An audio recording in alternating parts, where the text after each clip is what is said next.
About 30 to 40 years ago, sometime between 1985 and 1990, there was a man named Abdul Nana. At that time, he was a full-grown young man. His home was also in this Borochana Union. Abdul Nana had been married for about 2 years at that time. As the eldest son of the family, all the family responsibilities were on his shoulders. Nana was quite well built, strong, and very courageous. He used to cultivate their own lands around his house. Besides, he had 2 large buffaloes. Nana's main job was to drive a buffalo cart. His primary work was transporting various goods with the buffalo cart. Sometimes he would drive the buffalo cart almost all day. Because of this, he could not feed the buffaloes properly during the day, and they couldn't eat well. So he had to feed the buffaloes at night. To do this, he had to take them to the grassy areas and fields at night. Nana would take the buffaloes to those lands, let them loose, and then sit or lie down somewhere nearby.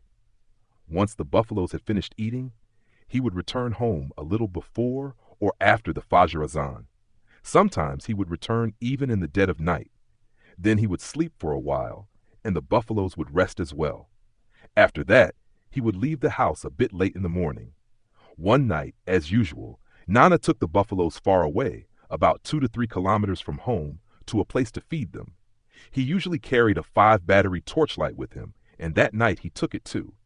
After reaching the spot, Nana let the buffaloes loose in the grassy field and went a little further to a raised area beside the fields to sit down. Now, let's describe that place a bit. On 3 sides, there were only fields after fields, and on one side, there was a large, dense jungle. In the middle, there was a raised area with a very old banyan tree.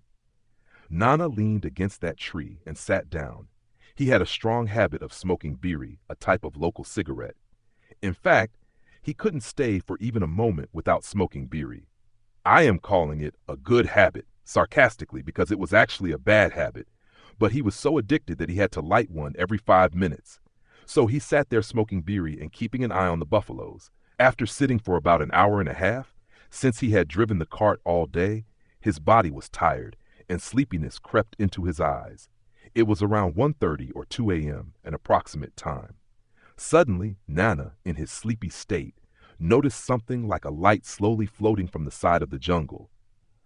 Nana thought, who could be here at this hour in such a place? He assumed that maybe someone like him had brought their cattle to graze, as he wasn't the only one with a buffalo cart in the village. There were a few others who also faced the same problem of not being able to feed their buffaloes during the day. So perhaps someone had brought theirs at night. But Nana's assumption was proven wrong when he saw that the light had come closer. Since it was a moonlit night, everything was quite visible. Then Nana saw that what he had thought to be just a light was actually something shaped like a ball of fire. Nana was used to staying out at night and had encountered small eerie incidents before, but nothing too serious had ever happened. That glowing thing slowly started hovering above the place where Nana was sitting. But Nana took it very casually. Instead, he did something else. He stood up and started mocking and insulting the thing. Abdul Nana started saying, "Hey, you bastard! I know very well who you are. If you have the courage, come forward. Let's wrestle. I'll beat you so badly you won't survive. I'll break your bones so hard that you won't be able to return alive. Come forward." He kept saying these things, and suddenly the thing vanished into thin air as if it had merged with the wind. Nana was very pleased, thinking that the thing had been scared of him and fled after hearing his words. Because the village elders used to say that if one could show courage in the face of such eerie things, or if one could scare them back, they wouldn't cause harm and would run away. With that belief, Nana did what he did. Since he had his torchlight, Nana turned it on and scanned the surroundings. He saw nothing unusual. His buffaloes were calmly grazing. He then lit another biri and sat down smoking again. A while later, Nana noticed something again. He saw something big like a fox emerging from the jungle. In the moonlight, he could see as much as possible, and he thought it was just something like that. This time, he didn't shine his torchlight at it. He then noticed that the thing was slowly approaching him. As it moved forward, it seemed to be changing shape each time. At one point, he thought it had taken the form of a large cow. Nana, though somewhat frightened, held on to his courage. As it came a bit closer, it transformed into a big white horse. It kept coming closer, changing shapes multiple times. At one point, it took the shape of a massive dog. Nana then noticed that his buffaloes had started running around in a chaotic manner. He thought of going to them and calming them down. But strangely, it seemed like he couldn't move from his spot. Meanwhile, the white horse-shaped thing kept approaching and finally stopped about 20 to 25 hands away from him. Then it took the form of a dwarf-like human figure and stood still right there. It didn't move at all, like a statue. Nana, standing before it, was completely frozen. He couldn't move. He had a burning beery in his hand, which had almost reached his fingernails, but he couldn't even drop it. His whole body felt frozen. Suddenly, the thing leaped upward with immense speed, just like a rocket shooting into the sky. At that moment, Nana felt his strength return to his body. He quickly grabbed his torchlight and tried to see where the thing had gone. He pointed the light upward, but there was nothing in the open sky. He scanned around with the light, but he could not spot the thing anywhere. At that moment, Nana felt a bit scared. He decided that he shouldn't delay any longer and must take his buffaloes home. With that thought, he returned to sit under the banyan tree. Because the buffaloes were running in fear, Nana thought he should wait a little for them to calm down and come closer before taking them home. So, he decided to sit for 5 or 10 minutes before leaving. Nana was bare-bodied at that time. Suddenly, he realized that some slippery liquid was dripping onto his head and body from above, and an extremely foul smell filled his nose. Curious and slightly alarmed, Nana shone the light of his torch upwards towards the tree. What he saw made every hair on his body stand on end.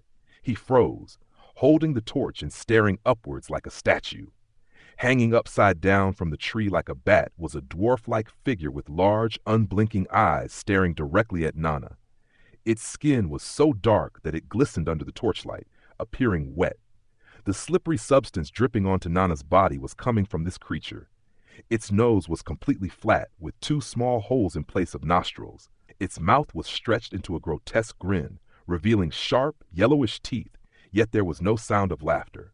Seeing this, Nana became completely still, realizing that he had encountered an evil jinn. Overcome with fear, Nana tried to recite Surah Kalam, but his voice faltered and he kept making mistakes. Suddenly, the creature spoke in a deep, eerie voice. "Hey, Kalek, you seem very brave, don't you? You think you are strong? You dared to challenge me to a fight? Did I ever come in your way? Did I ever harm you? Yet you deliberately tried to fight me. Now let's see who is stronger. Since you wish to fight, you cannot leave without facing me." As it said this, the creature began descending from the tree head first, moving unnaturally fast. At that moment, Nana regained some strength and leaped away from the tree. He thought, "This might be my last night alive. If I want to survive, I must escape. But if I have to fight, I must do so with courage." Nana tried to run, but no matter which direction he turned, the creature appeared in front of him, blocking his path. Realizing there was no way out, Nana understood that he had no choice but to fight. Nana noticed that the creature was no taller than 3 to 3.5 feet at most. While he was still thinking, the jinn suddenly attacked him.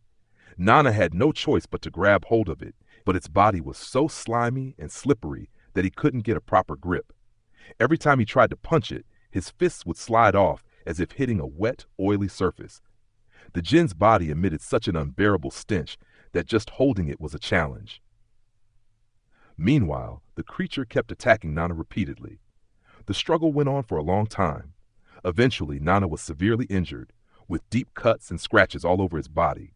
At one point, the jinn suddenly stopped, released Nana, and said, "Kalek, I'm letting you go for now, but don't think I have spared you completely. We will meet again, and we will fight again.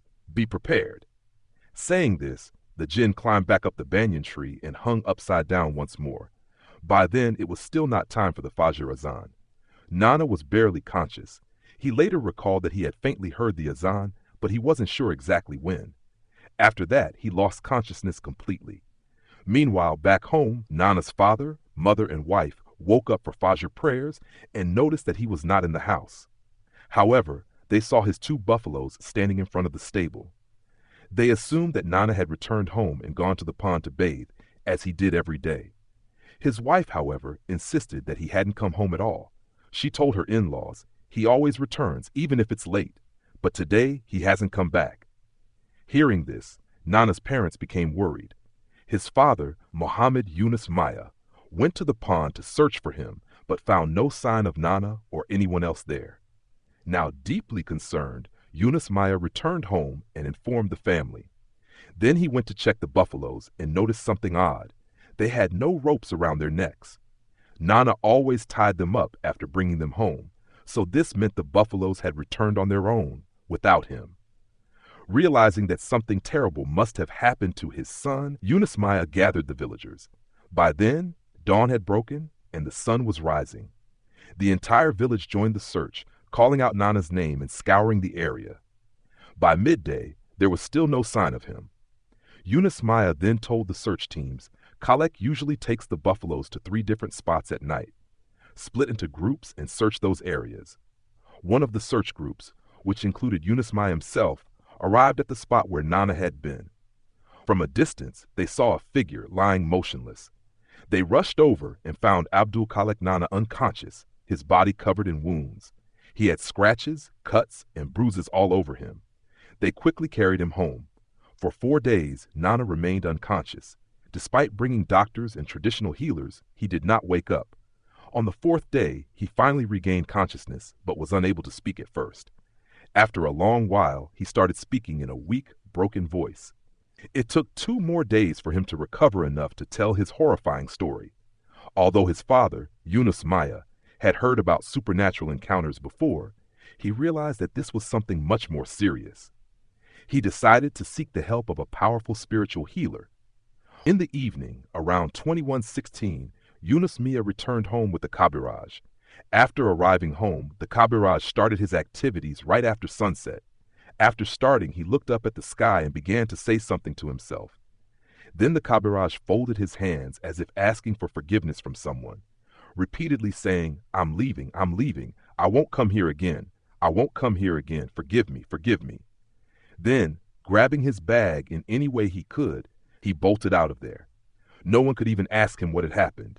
He just kept saying, oh my God, I can't stay in your house for a moment, I have to run or else I'm finished. Saying this, the Kabiraj left. So, Abdul Khalek's grandfather, Muhammad Yunus Mia, understood that this was a complex issue.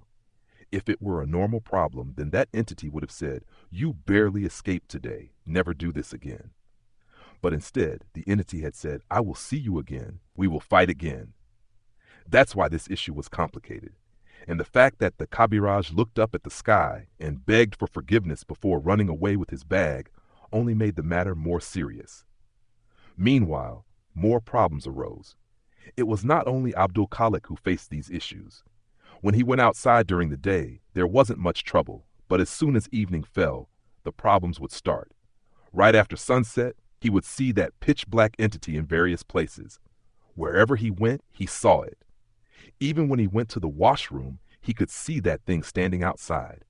If he looked through the small hole in the washroom door, he would see it wandering around outside.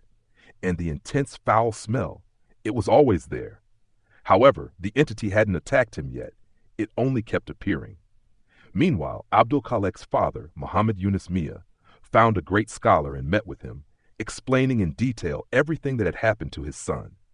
This scholar's name was Maulana Muhammad Yusuf. The locals called him Yusuf Huzur. Yusuf Huzur had learned the art of exorcism from his grandfather, who was a great Raqi and scholar of his time. Yusuf Huzur was also the imam of the local mosque and was widely respected. It was said that if any jinn possessed someone in that area, just hearing the name of Yusuf Huzur was enough to make it flee without any conditions. So, Abdul Khalek's father came to Yusuf Huzur in the hope that he could rid his son of this problem. After listening to everything, Yusuf Huzur agreed to solve the issue. Then, Yusuf Huzur and Muhammad Yunus Mia set out for the house, and after some time, they arrived. Even though the distance between Huzur's house and theirs was quite far, taking about an hour to walk, crossing 4 or 5 villages. When Huzur first arrived, he froze as soon as he entered the house. He looked deeply concerned. Seeing this worried expression on Huzur's face, Yunus Mia asked what was wrong. Yunus Mia knew a little about exorcisms, but he couldn't handle complex matters. Huzur replied, "The thing your son has summoned was never meant to come alone.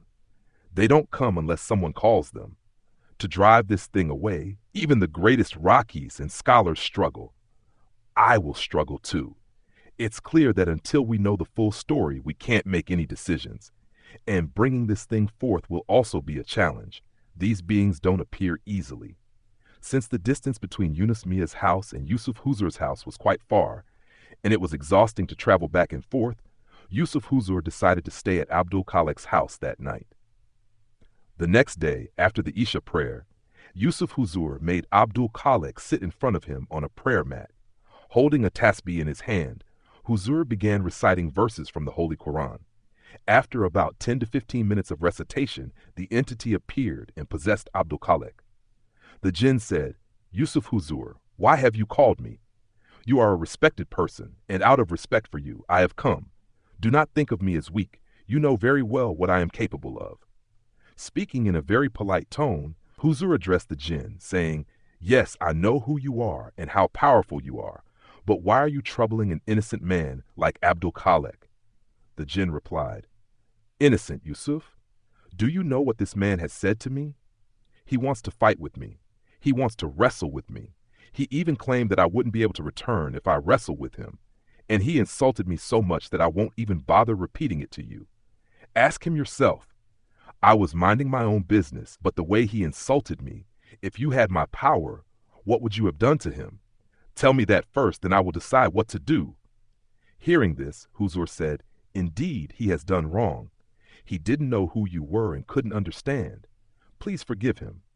Then the jinn began to say, "No, I won't forgive him just like that. I will fulfill his wish. He wanted to wrestle with me, didn't he? That's why I have been following him. I will teach him a proper lesson."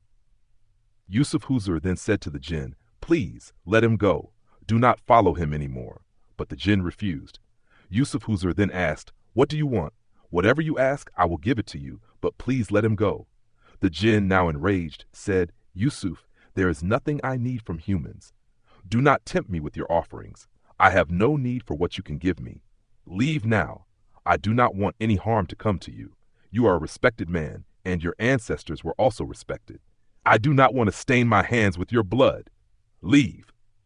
Saying this, the jinn left Abdul Khalek's body. The protective barrier that had been set up around the area was something that only the most powerful jinn could cross. The jinn left in its own way, and Abdul Khalek collapsed unconscious on the ground. Then Yusuf Huzur instructed others to lay Abdul Khalek on a bed. He looked deeply concerned. Abdul Khalek's father, Yunus Mia, asked Huzur what he had understood and what should be done.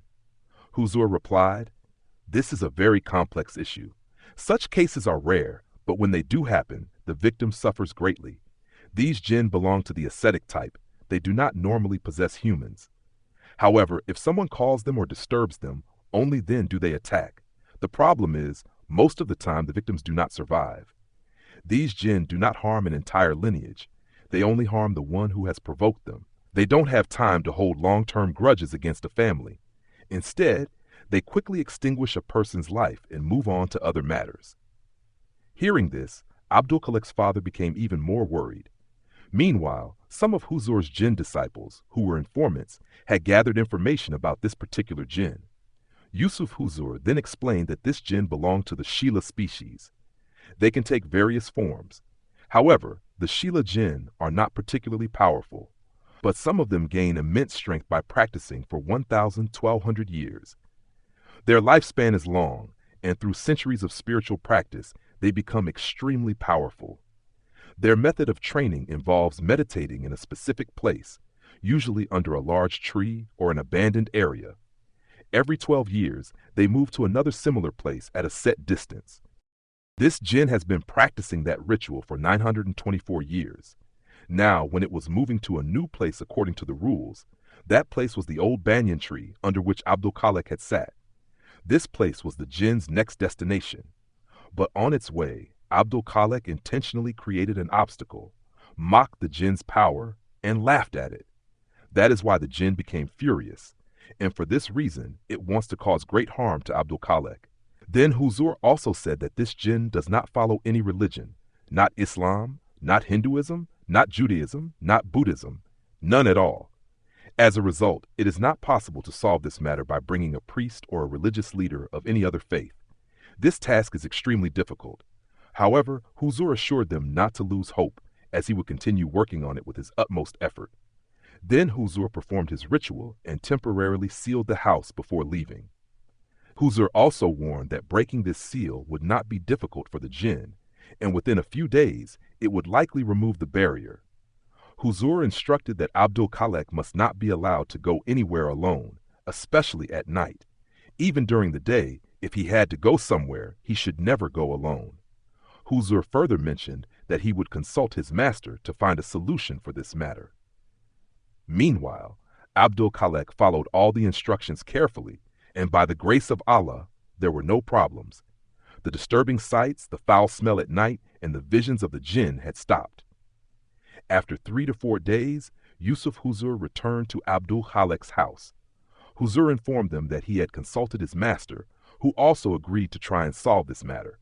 However, no one could be sure whether they would succeed, as the chances of success were only 20 to 30%.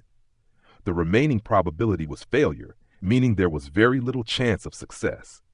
Since 20 to 30% was still a reasonable percentage, they decided to try. Furthermore, since Yusuf Huzur had already gotten involved in the matter, he could also face consequences if it was not resolved. Therefore, he was determined to resolve it completely. Yusuf Huzur's master provided more information about the jinn, which he then shared with Yunus Mia, Abdul Khalek's grandfather. He explained that these types of jinn do not easily respond to someone's call. Once they take control over a person, they do not leave until that person is dead. They cannot be driven away by any object or method. However, if the jinn decides to leave on its own, then the person is freed. Otherwise, the jinn imposes certain conditions, and if those conditions are met, it lets go. But these conditions are unusual, not something like sacrificing cows, goats, ducks, or chickens. Instead, the conditions are entirely up to the jinn's choice. Then Huzur said, "Let's see if it responds today." Yusuf Huzur informed Yunus Mia that a vacant room would be needed where he could perform his rituals. The chosen room had to accommodate Abdul Khalek, his grandfather, and 3 other strong and brave men. Following Huzur's instructions, they selected a room. 3 of Abdul Khalek's paternal cousins were also present. After Isha prayer, Huzur began his rituals. Just like before, he made Abdul Khalek sit on the prayer mat, drew a circle around him, and started reciting verses from the Holy Quran, specifically those used to summon jinns. The strong men were kept in the room in case any problem arose so that they could handle the situation. Huzur continued his ritual for a long time, but there was no sign of the jinn. Then suddenly, the people inside the room sensed that a massive storm had started outside. It felt as if the storm would blow the entire house away. And then everything went silent. The jinn possessed Abdul Khalek's body for the second time. In an irritated tone, the jinn spoke through him and addressed Yusuf Huzur. "Hey Yusuf, why are you summoning me again? I already told you everything in the beginning, and you have done a lot of research about me. You have sent your jinn disciples to investigate me. You have even consulted your master, and he has sent his jinn disciples to gather information about me. So why do you keep dragging me into this?" Then Huzur replied, "Yes, we have learned about you, but you have the power to forgive him. He did not realize who you were. So I hope you will forgive Abdul Khalek." At that, the jinn replied, "I will never forgive him. You know that very well. If you want, you can try to imprison me, recite prayers on me, try to harm me, whatever you wish. See if you succeed." Huzur knew that none of these methods would work. That's why he kept negotiating with the jinn for a long time. Finally, the jinn set a condition. The condition was that the jinn would wrestle with Abdul Khalek once again. The fight would take place at midnight under the banyan tree, and Abdul Khalek must go there alone. The jinn strictly warned that no tricks should be used to help him. That was its final condition. Then Yusuf Huzur requested the jinn, "All right, we accept your condition, but we have one request. Please do not kill him." The jinn replied, "Since I have already spoken of a resolution, You should understand that I will not kill him, but I have a grudge against him. He intentionally challenged me to a fight, and I told him that we would fight again. So, I will not let this go without a fight, but I give you my word, I will not kill him. However, he must come alone. Then Huzur said, all right, we accept your condition, but after this, you must not harm him any further. The jinn responded, all right, I will not harm him. Go now. After this, that day passed. Later, Yusuf Huzur told Yunus Nana, now we must fulfill this condition. There is no other way to survive. However, Yusuf Huzur reassured Abdul Khalek and his father, saying, do not be afraid. Many of my jinn disciples will be around to help you, but since we have given our word, we cannot use any trickery. They will be near you, but you must not approach them. And since the jinn has promised not to kill him, we have secured that promise. The fight will take place on the upcoming full moon night, and there are 5 days left. Insha'Allah, we will be victorious. There is no other way. Huzur also advised Abdul Khalek's grandfather, Yunus Mia, with some additional words of guidance. By then, Abdul Khalek had regained consciousness, and Huzur gave him some special practices, Amal, to perform for the next 5 days. Huzur warned that when someone fights against these jinns, they always destroy a part of the person's body. Since the jinn had promised not to kill him, they had secured that guarantee. However, one part of his body would still be damaged. If he performed the Amal diligently for 5 days, the jinn would not be able to harm any of his vital organs, but a small body part would inevitably be damaged in exchange for his life being spared. Hearing this, Abdul Khalek's father told Huzur, as long as my son stays alive, that is enough. Please proceed with whatever needs to be done. That night, after finishing their work, Huzur stayed at the house. Surprisingly, despite the storm and chaos that had occurred, the other household members were unaware of anything. Huzur explained, the jinn had cast an illusion, which is why only we were able to perceive everything. The others in the house did not notice anything. The next morning, Huzur left. 5 days later, Yusuf Huzur returned to Abdul Khalek's house, accompanied by 5 other Islamic scholars, alims. That night, after dinner, as they were about to leave the house, Abdul Khalek's mother and wife were unwilling to let him go. Huzur reassured them, saying, there is a way to save him. Since the jinn has promised not to kill him, he will not break his word. Jinns always keep their promises. But if you hold him back out of love, you will lose him forever. With heavy hearts and tears, they finally let him go. They reached near the designated spot between 11 p.m. and midnight. At that point, Yusuf Huzur told Abdul Khalek, now, we can go no further with you. You must go alone from here. Huzur added, there is no power on earth greater than Allah. Put your trust in him and go. From a distance, Huzur and the 5 alims continuously recited the Holy Quran. Abdul Khalek, determined to save his life, walked slowly towards the banyan tree. As he got closer, he noticed that there were no animals or birds around. Only a faint sound of a jackal howling could be heard from far away. Abdul Khalek tried to gather his courage. Suddenly, everything around him became completely silent. He kept murmuring the prayers and supplications that Huzur had taught him. All of a sudden, a strong wind started blowing, making the trees bend as if they were touching the ground. Strangely, though, Abdul Khalek himself did not feel any wind on his body. Then, with a loud thud, something fell from the banyan tree. A pungent, unbearable stench filled the air. The atmosphere around him grew heavier and heavier with the foul smell. Slowly, everything around him became eerily calm. But the stench only kept increasing. Then, from a distant, unknown voice, a chilling tone reached Abdul Khalek's ears. Khalek, you have come. Everything has been arranged just for you. I have been waiting. You wanted to test my strength, didn't you? Now you will see my power. As the voice spoke, the jinn did not appear in its previous dwarf form. This time, it emerged in a massive and terrifying shape. Abdul Khalek pleaded, I made a mistake. Please forgive me. The jinn replied, I am going to forgive you. That's why I called you here. Such honorable people have requested me to let you go. I have forgiven you, but I will only leave after this fight. And remember, I do not accept gifts or offerings from anyone. The jinn continued, I am a solitary jinn. I have no family, and I do not belong to any tribe. Many jinns, when humiliated by humans, return to their tribes after receiving some form of offering. But since I have no tribe or family, I do not have that attachment. That is why I do not take anything from anyone. Now the only solution is that we must fight."